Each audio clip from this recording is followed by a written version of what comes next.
And in paragraph 371, in the case of Raila Odinga versus IEBC, the court says that elections are the surest way through which the people express their sovereignty. Our constitution is founded upon the immutable principle in the sovereign will of the people. It says that, in fact, it is the people and they alone in whom all power resides, be it moral, political, or legal. And so they exercise such power either directly or through their representatives, whom they democratically elect in free, fair, transparent, and credible elections. Therefore, whether it be about numbers, whether it be about laws, whether it be about processes, an election at the end of the day must be a true reflection of the will of the people. And I view legitimacy in two ways. That first, it is very important for Kenyans to believe that the decision has been arrived at is legitimate. And the reason for that is because it is in one person. They have been asked to delegate their sovereign authority. So they believe that a decision has been reached that is legitimate is very important. And you see that in Article 131, the political legitimacy of that decision is covered in Article 131 of our Constitution. Because Article 131 gives our president 4 powers. He makes him the head of state and government in paragraph A. In paragraph C, it makes him the commander-in-chief. In paragraph D, it makes him the chairperson of the National Security Council.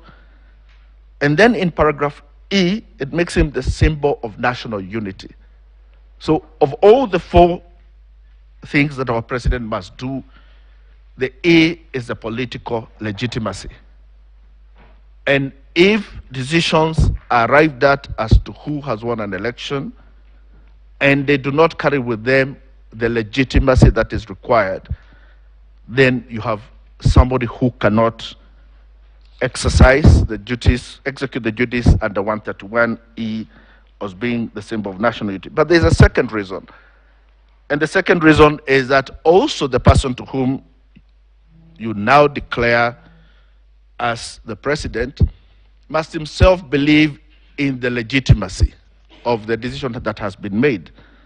And political scientists say that this political legitimacy is necessary because it finally determines how that person themselves will hand over that power.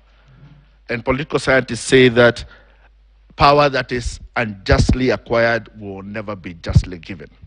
So if you want to have a legitimate transfer of power in a country into the future, you must ensure that that power is also known not just to the public, but to the person who acquires it as legitimately obtained.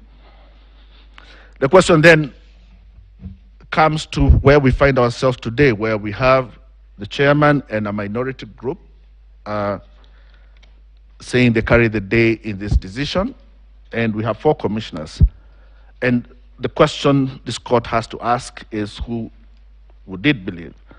And it's our position that Mr. Wafula Chebukati has disrespected the Constitution, has been unable to secure the legitimate result of an election that was conducted. And in terms of deciding who to believe, my lord, first and foremost, Mr. Wafula Chebukati has not